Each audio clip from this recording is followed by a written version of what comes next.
ان کے پاس ہمیشہ بیگ میں کتابیں بھری رہتی ہیں. تو میں نے ان سے ایک دفعہ ایسی مذاق میں پوچھا کہ بھائی پڑھتے بھی ہو یا بس ایسی بھری ہوئی ہیں؟ تو انہوں نے کہا کہ ایک بڑی اچھی بات انہوں نے مجھے بتائی. انہوں نے کہا کہ دیکھو ایک بطخ جو ہے نا وہ جب پانی پیتی ہے نا تو وہ گندے تالاب سے بھی پانی پی لیتی ہے, لیکن اس بطخ کے اندر ایک فلٹر لگا ہوتا ہے, اور وہ فلٹر جو اچھی چیزیں جو صاف پانی ہوتا ہے وہ اس کے اندر چلا جاتا ہے, اور جو گندگی ہے اس کو نکال کے باہر کر لیتی ہے. تو انہوں نے کہا کہ کتابیں ہر طرح کی انسان کو پڑھنی چاہیے. جو چیز آپ کے ورلڈ ویو کے اگینسٹ ہے اس کو آپ فلٹر کر کے باہر نکال لیں, اور جو واقعی علم کی بات ہے اس کو آپ اپنے اندر جذب کر لیں. تو اس کتاب میں بہت ساری ایسی باتیں ہیں جو ہمارے سیکھنے کی ہیں, اور بہت ساری ایسی باتیں جو ہمارے ورلڈ ویو سے میل نہ کھاتی ہیں اس کو ہمیں فلٹر آؤٹ کر دینا چاہیے. اس کتاب میں جو ایک بہت انٹرسٹنگ بات ہے جس کو میں ضرور ڈسکس کرنا چاہتا ہوں, ہم میں سے اکثر لوگوں کے ذہن میں یہ سوال پیدا ہوتا ہے کہ اللہ تعالیٰ نے انبیاء کا سلسلہ تو ختم کر دیا, حضور صلی اللہ علیہ وسلم کے بعد تو کوئی نبی آیا نہیں. تو بہت سی ایسی قومیں تھیں جو کہ اس دنیا سے آئسولیٹڈ زندگی گزارا کرتی تھیں, جیسے کہ امریکہ میں, نارتھ امریکہ میں اور کینیڈا میں کچھ قبائل ایسے بعد میں ڈسکور ہوئے, یا آسٹریلیا میں جنگلوں میں رہنے والی ایسی قومیں بعد میں لوگوں کو ملی جو کہ دنیا سے آئسولیٹڈ تھی. تو اللہ تعالیٰ نے جو انبیاء کا سلسلہ تھا وہ تو ختم کر دیا,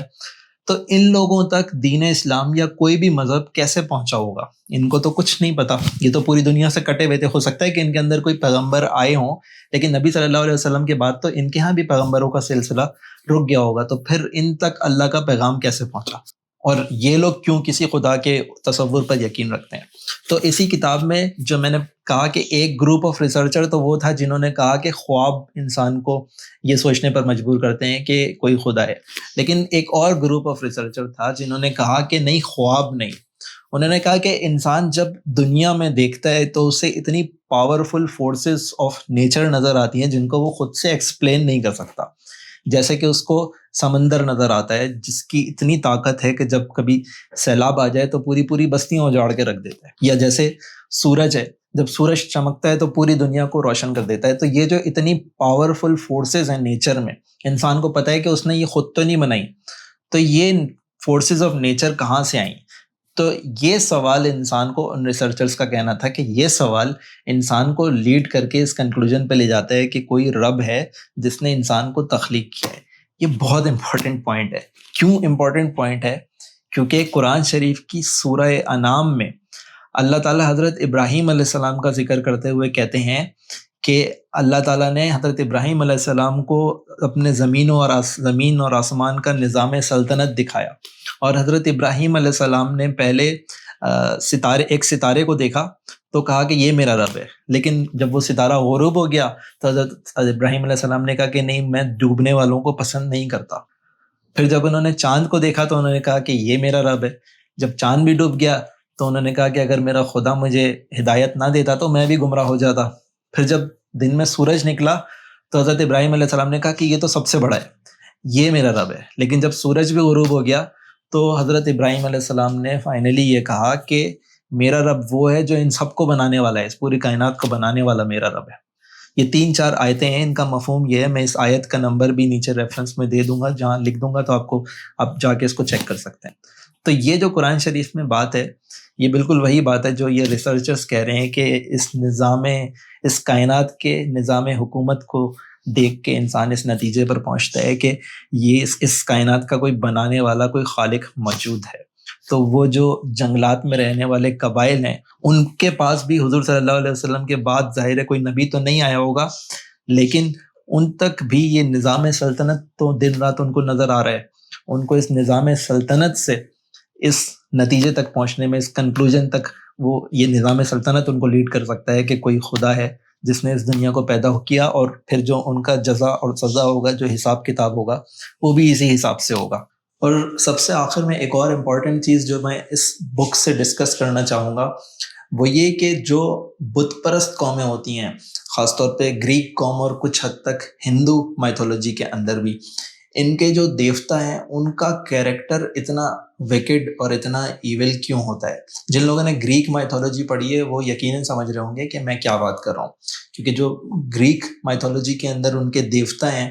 ان کا کیریکٹر, وہ ایک دوسرے کے ساتھ چیٹ کرتے ہیں, ایک دوسرے سے جیلسی رکھتے ہیں، انسانوں کی عورتوں کے پیچھے بھاگتے رہتے ہیں، بہت ہی ایول قسم کا کیریکٹر ہے۔ تو ایسا کیوں ہوتا ہے؟ کیونکہ جو انسان کا ایک رب کا تصور ہے وہ تو ظاہر ہے ایک ایسی بزرگ و برتر ذات کا ہے جو کہ بہت ایتھیکل ہے، جس کا اخلاقیات، جس کے مورلز انسان سے زیادہ بلند ہونے چاہیے۔ تو ایسا کیوں ہے کہ جو بت پرست قومیں ہیں ان کے دیوتاؤں کا جو تصور ہے وہ اتنے رانگ ڈوئرس اور اتنے ان ایتھیکل کیوں ہوتے ہیں؟ تو اس سوال کا جواب اس بک کے اندر رضا اصلان ایک جگہ پہ دیتے ہیں، کہتے ہیں کہ انسانوں نے اپنے دیوتاؤں کو اپنے کیریکٹر کے اندر اس وقت پینٹ کرنا شروع کیا جب انسانوں نے لکھنا شروع کیا، کیونکہ جب انہوں نے لکھنا شروع کیا تو جو انسان کے اپنے خواہشات تھیں، اس کی اپنی جو لالچ تھی، جو اس کا اپنا کیریکٹر تھا، وہ نکل کے اس دیوتا کے کیریکٹر میں ایمرج ہوا۔ اور اس وجہ سے جو بت پرست قومیں خاص طور پہ اور جو پرانی قومیں ہیں ان کا جو دیوتا تھے ان کے کیریکٹرز اتنے زیادہ برے اور ایول تھے۔ اور پھر وہ اس بات کو مزید آگے بڑھاتے ہوئے کہتے ہیں کہ بعد میں خود گریکس کے اندر ایسے فلاسفرز پیدا ہوئے جیسے کہ زینوفینیز، جنہوں نے یہ کہا کہ جو خدا کی ذات ہے وہ نہ صرف آل پاورفل ہے بلکہ اس کے اندر انٹیگریٹی بھی ہے، وہ آنیسٹ ہے، وہ ایتھیکل ہے، تبھی تو وہ انسان کا رب ہے۔ تو ان گریک فلاسفرز نے یہ جو پورا پینتھین تھا گریکس کا، یہ جو پوری جو لاٹ تھی دیوتاؤں کی، اس کو ریجیکٹ کرا اور پھر یہ کہا کہ جو اس کائنات کا خالق ہے، جو اس کائنات کا بنانے والا ہے، اس کا کوئی شریک نہیں ہونا چاہیے۔ یعنی وہ اپنے شعوری سفر سے، اپنے منطق سے، اپنے لاجک کے بیس پر اس نتیجے پر پہنچا کہ اس کائنات کا رب وحدہ لا شریک ہے۔ اور پھر اس کتاب میں رضا اصلان کہتے ہیں کہ یہاں سے انسان ایک لمبا شعوری سفر طے کرتے ہوئے اس مقام پہ آ کر پہنچا جہاں اس نے یہ کنکلوڈ کیا کہ ہمارا رب ایک ہی ہے، ہمارا خالق جو ہمارا بنانے والا وحدہ لا شریک ہے، وہ اکیلا ہے اور اس کا کوئی شریک نہیں ہے۔ اور پھر ان کی اس بک کے مطابق یہاں سے پھر وہ ایک خدا کا تصور انسان کے ذہن میں آیا۔ لیکن یہاں پہ میں ایک خاص طور پہ ڈاکٹر اسرار احمد کی ایک ویڈیو کا ذکر کرنا چاہوں گا۔ ڈاکٹر اسرار احمد نے خود اپنی ایک ویڈیو میں ایک جگہ پہ یہ سوال اٹھایا کہ اللہ تعالیٰ نے پیغمبروں کا، انبیاء کا سلسلہ کیوں روک دیا؟ اور پھر انہوں نے بھی اس کا جواب دیتے ہوئے کہا کہ انسان ایک شعوری سفر طے کرتے ہوئے آیا اور پھر انسان کا شعور اس لیول تک پہنچ چکا تھا جہاں وہ خدا کے آخری پیغام کو ریسیو کر سکتا تھا، اس کو سمجھ سکتا تھا، اور خود انسان کا ذہن اس وقت یہ گواہی دے رہا تھا کہ اللہ ایک ہے۔ تب اللہ تعالیٰ نے اپنا آخری پیغام اس دنیا میں بھیجا، اور اس کو مزید ڈیٹیل میں سمجھانے کے لیے وہ ڈاکٹر اسرار احمد ہی کہتے ہیں کہ انسان کے اندر اللہ تعالیٰ نے ایک پوٹینشیل رکھا، اور وہ پوٹینشیل جب انسان اس بات کا اقرار کرتا ہے کہ اللہ ایک ہے اور اللہ میرا رب ہے، تو وہ پوٹینشیل ہے جس کو وہ ایکچولائز کر رہا ہوتا ہے۔ اور وہ پوٹینشیل کیا ہے؟ وہ پوٹینشیل وہ عہد ہے جس کا ذکر اللہ تعالیٰ نے قرآن شریف میں کیا تھا۔ اس سورہ کا ریفرنس میں نیچے دے دوں گا، لیکن یہ عہد الست کے نام سے مشہور ہے۔ قرآن شریف میں ذکر ہے، اللہ تعالیٰ نے فرمایا کہ ہم سب کو پیدا کرنے سے پہلے، اس دنیا میں زندگی دے کے بھیجنے سے پہلے، ایک دفعہ اللہ تعالیٰ نے جتنے انسان حضرت آدم علیہ السلام سے لے کر آخر قیامت تک جتنے انسان آنے ہیں، ان کو بہت پہلے ایک دفعہ اللہ تعالیٰ نے زندگی دی تھی، اور ان سب کو اپنے سامنے کھڑا کیا تھا اور ان سب سے پوچھا تھا الست بربکم، کیا میں تمہارا رب نہیں ہوں؟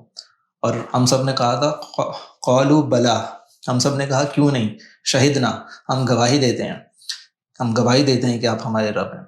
تو یہ وہ عہد الست تھا جو اللہ تعالیٰ نے انسان کے دل کے اندر ایک پوٹینشیل رکھا تھا، اور پھر یہی شعوری سفر کرتے کرتے یہی وہ پوٹینشیل تھا جو انسان نے ایکچولائز کیا اور خود اس بات کو سمجھا کہ ہمارا رب اللہ ہے۔ یہ وہ پوٹینشیل تھا جس کو ایکچولائز انسان نے کیا۔ تو اس شعوری سفر کی جو ایک قسم کی جھلک ہے وہ اس کتاب میں ہمیں دیکھنے کو ملتی ہے، گاڈ اے ہیومن ہسٹری۔ اور آخر میں ویڈیو ختم کرنے سے پہلے میں ان کیو پینٹنگز کے بارے میں بتا دوں جن کا میں نے شروع میں ذکر کیا تھا۔ رضا اصلان نے بھی اپنی کتاب میں ان کیو پینٹنگز کا ذکر کیا، اور انہوں نے بتایا کہ صرف یہی لیسکوکس کے کیوز نہیں بلکہ ان کے علاوہ بھی بہت سارے کیوز دنیا بھر میں ڈسکور ہوئے تھے اور ان سب میں اسی طرح کی پینٹنگز موجود تھیں،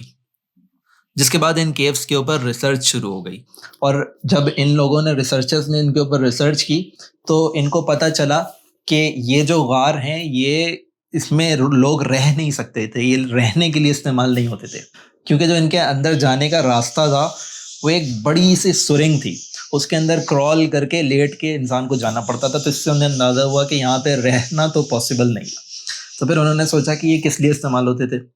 تو انہوں نے دیکھا کہ یہ ایک اس میں مختلف چیمبرز بنے ہوئے تھے، اس سے ان کو لگا کہ یہ ایک طرح کا اسپرچول جرنی ہوتا تھا جو یہ لوگ کیا کرتے تھے۔ وہ اسپرچول جرنی تک وہ کیسے پہنچے، اس میں غار میں مختلف چیمبرز بنے ہوئے ہیں۔ تو پہلے چیمبر جو ہے اس کے اندر لوگ ہڈیاں جلا کے بونز فائر کیا کرتے تھے، تو اس سے انہیں اندازہ ہوا کہ یہ ایک طرح کا جس طرح شیمنزم ہوتا ہے، جن لوگوں نے ارتھ رول دیکھا ہوگا انہوں نے دیکھا ہوگا کہ وہ بونز جلا کے ایک طرح کی کیفیت ان کے اوپر طاری ہوتی ہے، تو یہ چیمبر اس کیفیت کو طاری کرنے کے لیے شاید استعمال ہوتا تھا۔ اس سے جو اگلا چیمبر تھا وہاں پہ جو غار تھا اس کی دیواروں پہ لوگوں نے ہاتھ سے پرنٹ بنائے ہوئے تھے۔ اس سے سب سے آخری جو چیمبر تھا وہاں پہ ایک ہاف ہیومن ہاف بیسٹ قسم کا چیز تھی، جس کا آدھا جسم انسان کا تھا اور آدھا جسم کسی جانور کا تھا۔ تو اس سے ان لوگوں کو لگا، ریسرچرز کو، کہ یہ اسپرچول جرنے کے لیے استعمال ہوا کرتے تھے۔ اگر آپ کو یہ ویڈیو پسند آئی ہے تو اپنے کمنٹس میں ضرور لکھیے گا، آپ کے کمنٹ سے یہ ہوگا کہ اس ویڈیو کی ریچ بڑھ جائے گی۔ میرا چینل ابھی تک مونیٹائز نہیں ہوا ہے تو مجھے اس کے پیسے نہیں ملیں گے، بس آپ کی اتنی ہیلپ سے میرے لیے کافی ہوگی کہ یہ ویڈیو دوسرے لوگوں تک بھی پہنچے گی اور اس سے اس کی ریچ بڑھے گی۔ اور خاص طور پہ جو پچھلی ویڈیو میں جن لوگوں نے کمنٹ کیا تھا انہوں نے اپنا نام نہیں لکھا تھا، اوینجرز لکھا تھا، تو میں اوینجرز ہی کہتا ہوں۔ آپ کا بہت شکریہ کہ آپ نے کمنٹ کیا، اور آپ لوگوں سے درخواست ہے کہ اس ویڈیو کو لائک کریں اور اس کے نیچے کمنٹ کریں، اور اگر ہو سکے تو اس چینل کو سبسکرائب کریں، اور اپنے کمنٹس میں یہ بھی لکھیے گا کہ آپ کن ٹاپکس کے اوپر مزید ویڈیوز دیکھنا چاہتے ہیں۔ السلام علیکم۔